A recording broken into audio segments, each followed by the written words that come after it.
Hi friends, welcome to my view. So first question, టెలిగ్రామ్లో మీరు loss అయినట్టుగా చెప్పారు, ఎందుకు లాస్ అయ్యారు? మీకు వచ్చే ఫస్ట్ క్వశ్చన్. ఎవరైనా టెలిగ్రామ్ మెసేజ్ చూసిన వాళ్ళు అనాలిసిస్ అయితే మీరు వీడియో చూసి ఉంటే కనుక అనాలిసిస్ ప్రకారం మీకు ప్రాఫిట్ వచ్చి ఉంటుంది. బట్ నేను ఎందుకు అపోజిట్గా ఆలోచించాను అనేది మీకు క్వశ్చన్ రావచ్చు. సో వీడియోలోకి వెళ్ళే ముందు ఒకసారి మీరు కొత్తగా ఎవరైనా వస్తే వాళ్ళు సబ్స్క్రైబ్ చేయండి ఛానల్ని అండ్ లైక్ చేయండి వీడియోని. సో ఎందుకు లాస్ అయ్యానంటే, నేను మార్కెట్లో బుల్లిష్ ఉన్నానండి.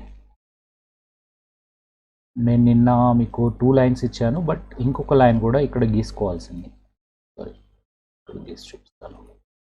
క్లోజింగ్ కూడా దగ్గరలో నియర్ బై హైలో ఉంది కాబట్టి ఇంకో లైన్ కూడా ఇక్కడ క్లోజింగ్ ప్లేస్లో ఇంకొక లైన్ గీయాల్సింది. అది మనం నిన్న కొంచెం హడావిడిగా గీయలేదు. సో పర్లేదు, నాట్ ఏ ఇష్యూ. టెలిగ్రామ్లో నేను బ్యాంక్ నిఫ్టీ వీడియోలో చెప్పాను ఆ విషయం. సో ఏంటంటే, నేను ఇక్కడ నుంచి మార్కెట్ రివర్స్ అవుతుంది అనుకున్నాను. ఎప్పుడైతే ఈ క్యాండిల్ చేసిందో ఈ లెవెల్లో నేను రివర్సల్ ఎక్స్పెక్ట్ చేశాను. అంటే అక్కడ ఎందుకు అంటే, మీకు అనిపించిందంటే అనిపించిందే చేయొద్దండి, కనిపించిందే చేయాలి. సో ఇక్కడ ఒక షార్టర్ టైం ఫ్రేమ్లో చూసుకుంటే మనకు ఈ క్యాండిల్ ఎప్పుడైతే పైకి బ్రేక్అవుట్ ఇచ్చిందో, నేను ఎందుకంటే బుల్లిష్ వ్యూలో ఉన్నాను కాబట్టి ప్రతి ఆపర్చునిటీ నేను మిస్ చేసుకోదలుచుకోలేదు. ఇలానే వెళ్ళిపోద్ది అని మార్కెట్ అనుకున్నాను. సో అనుకోలేదు. సో కిందికి వచ్చింది, స్టాప్ లాస్ హిట్ చేసింది, హ్యాపీ. నాకు ఇక్కడే అర్థమైపోయింది స్టాప్ లాస్ ఈ క్యాండిల్ చేశాక. నేను స్టాప్ లాస్ యాక్చువల్గా అయితే కాల్కి ఇక్కడే తీసుకున్నానండి, కానీ ఆఫ్టర్ దిస్ క్యాండిల్ నాకు అర్థమైపోయింది ఇది కిందికి వస్తుంది అని. ఈ క్యాండిల్ ఇలా ఫార్మేషన్ చేయకూడదు యాక్చువల్లీ. సో ఈ క్యాండిల్ చేసిన తర్వాత నేనేం చేశానంటే, ఇక్కడ ఏవైతే కాల్స్ బై చేసుకొని నేను ఇక్కడ స్టాప్ లాస్ పెట్టుకున్నానో, నెక్స్ట్ ఎక్స్పైరీవి 18,300వి, నేను దీని టాప్లో ఉన్నవి నెక్స్ట్ ఎక్స్పైరీ కాల్స్ 125 అరౌండ్ ఆ రేంజ్లో ఆ కాల్స్ని నేను సేల్ చేసి పెట్టుకున్నాను. ఈ ఎక్స్పైరీ వచ్చేసి in the money, deep in the మనీవి నేను బై చేసుకున్నాను 18,000 కాల్స్. నెక్స్ట్ ఎక్స్పైరీ వచ్చేసి 18,300 ఈ కాల్, ఇది బేరిష్ క్యాండిల్ చూడగానే నేను సెల్ చేసుకున్నాను. ఒకవేళ పైకి వెళ్తే కనుక నాకు ఆప్షన్ సెల్లర్గా ఉన్నప్పుడు మనం ఇది క్రాస్ చేసినా కూడా నాకు పెద్దగా లాస్ రాదండి. ఆప్షన్ బయ్యర్గా ఉన్నప్పుడు మనకి హెవీగా లాస్ వస్తుంది. ఆప్షన్ సెల్లర్గా ఉన్నప్పుడు ఏంటంటే మనకు టైం ఎక్కువ ఉంటుంది, అంటే మేనేజ్ చేయడానికి కానీ దేనికని. అది డీప్ ఇన్ ద మనీ వరకు వెళ్తేనే మనకు ప్రాబ్లం ఎక్కువ అవుద్ది. అది అవుట్ ఆఫ్ ద మనీ ఉన్నంతసేపు మనకు ఏ ప్రాబ్లం ఉండదు. సో ఇలా నేను హెడ్జ్ చేశాను. అది మార్కెట్ మెల్లిగా కిందికి వచ్చింది. ఇక్కడే నేను అవి ఎగ్జిట్ అయిపోయిన తర్వాత 2 పొజిషన్స్, ఒక పొజిషన్ ఇక్కడ తీసేసాను, నెక్స్ట్ సెల్ ఆఫ్ పొజిషన్ ఇక్కడ తీసేసాను. ఇక్కడ తీసేసిన తర్వాత నెక్స్ట్ కాల్ నేను బయింగ్కి ట్రై చేశాను. ఎందుకు బయింగ్ ట్రై చేశారంటే, ఇక్కడ ఒక స్ట్రాంగ్ సపోర్ట్ అండి, అండ్ ఇక్కడ స్ట్రాంగ్ సపోర్ట్ తీసుకుంటున్నట్టు కూడా అనిపించింది. ఇంకోటి, మీకు ఫిబొనాచి ఐడియా ఉందో లేదో, ఒక్క నిమిషం అండి, ఫిబొనాచి వేస్తాను దీనికి. అక్కడే మనకు 0.6 వస్తుంది, ఇక్కడ 0.6 వచ్చింది.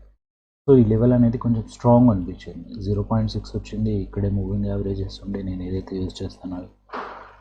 సో మనకి ఇక్కడ ప్రీవియస్ డే ఒక రెసిస్టెన్స్ని బ్రేక్ చేసి సపోర్ట్ తీసుకొని పైకి వెళ్ళింది. ఎన్ని విధాలుగా కలిసింది కాబట్టి ఈ సపోర్ట్ని నేను చాలా స్ట్రాంగ్ అనుకున్నాను. మేజర్గా మీరు బయింగ్కి వెళ్ళడానికి ఇంకొక ఉద్దేశం ఏంటంటే, మేజర్గా బ్యాంక్ నిఫ్టీ అసలు బ్రేక్అవుట్ ఇవ్వట్లేదు కిందికి. నిఫ్టీలో వచ్చేసి మనకి ఇంత కిందికి వచ్చింది, కానీ బ్యాంక్ నిఫ్టీ మాత్రం అక్కడక్కడే ఒక బాక్స్లో ఉంది. మీకు నిన్న కూడా చెప్పాను, కంపల్సరీ స్టాప్ లాస్ హిట్ చేస్తుంది అని. బ్యాంక్ నిఫ్టీ ఏం చేసిందంటే, రోజంతా ఒక బాక్స్లో ఉంది. అలా బాక్స్లో ఉండేసరికి ఒకవేళ కనుక ఈ టుడే లోని బ్రేక్ చేస్తే నేను ఎగ్జిట్ అవుతాను అన్నాను. పర్ఫెక్టే ఈ క్యాండిల్లో అది టుడే, ఇది నిఫ్టీ, బట్ సేమ్ టైమింగ్లో. ఇది టైమింగ్ ఏంటంటే 1 మినిట్ అని చూపిస్తాను. దీని టైమింగ్ వచ్చేసి 12:10. ఇదే 12:10 క్యాండిల్ టుడే లోని బ్రేక్ చేసింది బ్యాంక్ నిఫ్టీలో. అట్ ద టైం నేను ఇంకా స్టాప్ లాస్ నాది ఇక్కడ పెట్టుకున్నా కూడా, నేను ఇక్కడ స్టాప్ లాస్ పెట్టుకున్నాను, బట్ స్టాప్ లాస్ రాకముందే నేను జస్ట్ స్మాల్ లాస్ని తీసుకొని ఎగ్జిట్ అయిపోయాను. ఇంకా మార్కెట్ మన డైరెక్షన్లో వెళ్ళట్లేదు, అప్ వెళ్ళడానికి ఇంట్రెస్ట్ లేదని వదిలేసాను మార్కెట్. లేదు అంటే ఇలానే మార్కెట్ పైకి వెళ్ళిపోవాల్సింది ఈరోజు. But it's not happen. Still ఇప్పటికీ కూడా నేను బుల్లిషే ఉన్నానండి మార్కెట్లో, బేరిష్ అయితే లేను.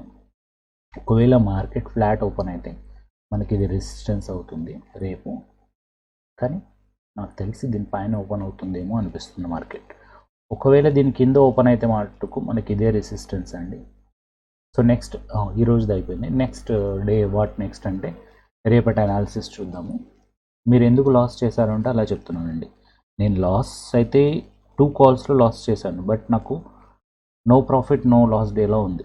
ఎందుకంటే నేను ఆల్రెడీ కొంత ప్రాఫిట్ ఇక్కడ బుక్ చేసుకున్నాను ఆప్షన్ సెల్లింగ్లో. ఏది 18,300 కాల్, నెక్స్ట్ ఎక్స్పైరీ సెల్ చేశాను అరౌండ్ 120. సో ప్రాఫిట్ నాకు ఏదైతే మా లాస్ వచ్చిందో అది కవర్ కాగానే నేను ఎగ్జిట్ అయిపోయాను ఈ ఏరియాలో.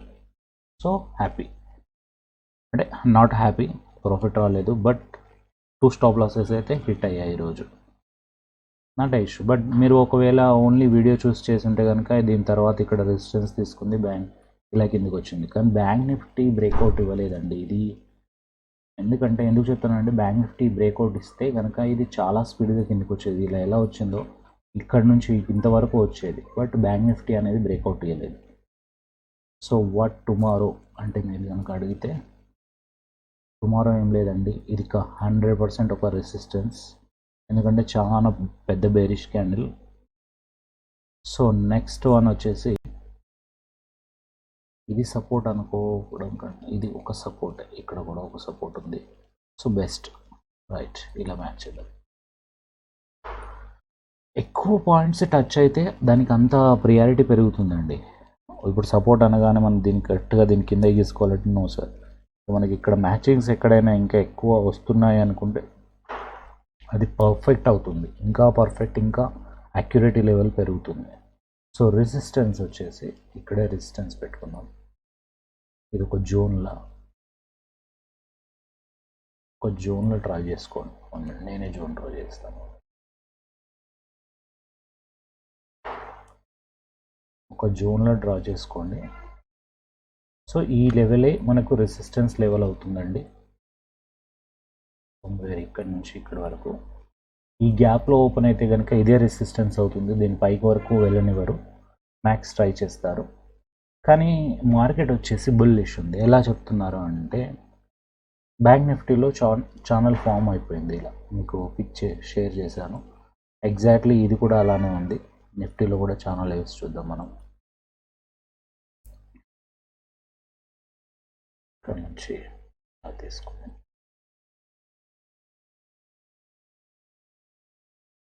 ఇక్కడ వరకు ఇంకా భయపడి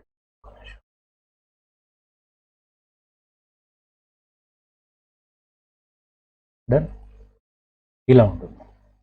సో నిఫ్టీ ఇప్పుడు ఎక్కడుందండి? కరెక్ట్గా ఎగ్జాక్ట్గా సపోర్ట్ పాయింట్లో ఉంది, అంటే as per channel analysis. So ఇది మనకు దొరకదు అనుకుంటే ఇలా వెళ్ళిపోయి ఇక్కడే సపోర్ట్ తీసుకొని పైకి వెళ్ళిపోవాలి. సో ఛానల్ ఫార్మేషన్ అయినాక ఛానల్ని హెల్ప్ తీసుకొని మనం ట్రేడ్ చేయడం అనేది చాలా ఉత్తమం అండి. ఎస్, మీరు లాస్ అయ్యారు అంటే బాధపడాల్సింది ఏం లేదండి. నేను అనాలిసిస్ కరెక్ట్గా చేసుకున్నాను, ఫాలో అయ్యాను, రిస్క్ని తగ్గించుకున్నాను. నేను లాస్ చాలా మైన్యూర్గా తీసుకున్నాను, అది కూడా లాస్ని కూడా ఎలా కవర్ చేసుకున్నానో మీకు చెప్పాను. So that not is part of the game.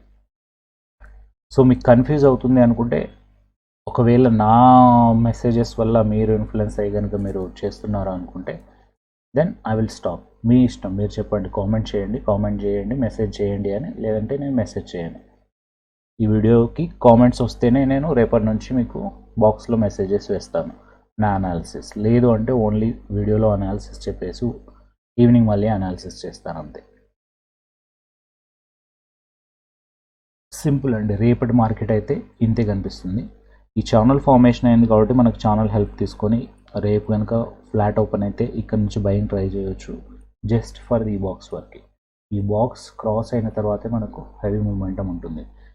But as per my decision అయితే ఇది మార్కెట్ గ్యాప్ అప్ అయి ఓపెన్ అవ్వాలి అనుకుంటున్నాను. అప్పుడే మనకు దీనిపైన ఉంటే ఇంతవరకు మనం ఎక్స్పెక్ట్ చేయొచ్చు. సో ఇలా ఉంటుందండి. ఇప్పుడు ఒకవేళ మీరు పీఈ సైడ్ ఉంటే బాగా డబ్బులు వచ్చేది. పీఈ సైడ్ ఎలా ఉంటాం సార్? అసలు ఇక్కడ వచ్చింది. స్టాప్ లాస్ ఎక్కడ పెడతారు? ఓకే, ఇక్కడ సెల్ చేశారనుకోండి, దీనిపైన పెడతారా? ఇంత పెద్ద స్టాప్ లాస్ ఇస్తారా? నో కదా. లేదు, ఇంకెక్కడ ఎలా ఒక ప్యాటర్న్ చెప్పండి. ఇప్పుడు ఇక్కడే ఒక సపోర్ట్ ఉంది, ఏంటి? డే క్లోజ్ ఒక సపోర్ట్ అనుకుందాం, ఇక్కడ ఒక సపోర్ట్ ఉంది, సో ఇక్కడ మార్నింగ్ హై ఉంది. సో ఇలా ప్రతి చోట సపోర్ట్స్ ఉన్నప్పుడు మనం దాన్ని సెల్లింగ్కి ప్రియారిటీ తీసుకోలేము. ఈ మార్కెట్ అయితే పడింది, కానీ ఇక్కడ సెల్లర్స్ ఎవరు డబ్బులు సంపాదించుండరు. ఎందుకంటే వాళ్ళు ఇక్కడ సపోర్ట్ రాగానే ఇక్కడ బుక్ చేసి ఉంటారు. ఇక్కడ సపోర్ట్ వచ్చింది కదా, ఇక్కడి వరకు వచ్చింది, మళ్ళీ హాల్ట్ అవుతూ వచ్చింది. మార్కెట్ ఎప్పుడైనా పడ్డప్పుడు ఫ్రీ ఫాల్ రావాలండి, అప్పుడే సెల్లర్స్కి డబ్బులు వస్తాయి, పీ తీసుకున్న వాళ్ళకి డబ్బులు వస్తాయి. ఇలా ఫ్రీ ఫాల్ రావాలి, అలా వస్తేనే మనకు డబ్బులు వస్తాయి. మార్కెట్ పెరిగేటప్పుడు ఇలా వెళ్ళినా కూడా వెయిట్ చేయవచ్చు, ఎందుకంటే కొంచెం కొంచెం రిట్రేస్మెంట్ ఇచ్చుకుంటూ పైకి వెళ్ళిపోతుంది, ఎంత పైకైనా వెళ్ళింది. కానీ పడాలనుకున్నప్పుడు మాత్రం వన్స్ ఇలా గన్ షాట్లో పడితేనే మనం అది పర్టికులర్ ట్రేడ్. అందుకోసమే అది పడిపోలేదు. ఇక్కడ స్టాప్ లాస్ పెట్టుకున్నారు కొంతమంది, ఇక్కడ స్టాప్ లాస్ పెట్టుకున్నారు కొంతమంది, ఇక్కడ పెట్టుకున్నారు, అందరినీ ఎగ్జిట్ చేసింది. కాల్స్లో నుంచి అందరినీ ఎగ్జిట్ చేసింది ఈరోజు మార్కెట్. రేపు మ్యాక్సిమం పైకి వెళ్ళడానికి ఛాన్స్ ఉంది నా అనాలిసిస్ ప్రకారం. ఒకవేళ ఈ ట్రెండ్ లైన్ బ్రేక్ అయితే మట్టుకు నేను సెల్లింగ్ చేస్తాను. ఇది దాటేంత వరకు బయింగ్ చేయలేను, ఇది దాటేంత వరకు సెల్లింగ్ చేయలేను ఈ జోన్లో ఉంటే కనుక. సో ఈ బాక్స్ పైనకి వెళ్తేనే నేను బయింగ్కి ఇంట్రెస్టెడ్, ఈ ట్రెండ్ లైన్ బ్రేక్ అవుతేనే నేను సెల్లింగ్కి ఇంట్రెస్టెడ్ అని. Okay, so this is my analysis. If you like, మీకు నచ్చితే కనుక సబ్స్క్రైబ్ చేయండి ఛానల్ని, ఎవరితోనైనా షేర్ చేయండి. ఇంకా థ్యాంక్ యూ వెరీ మచ్.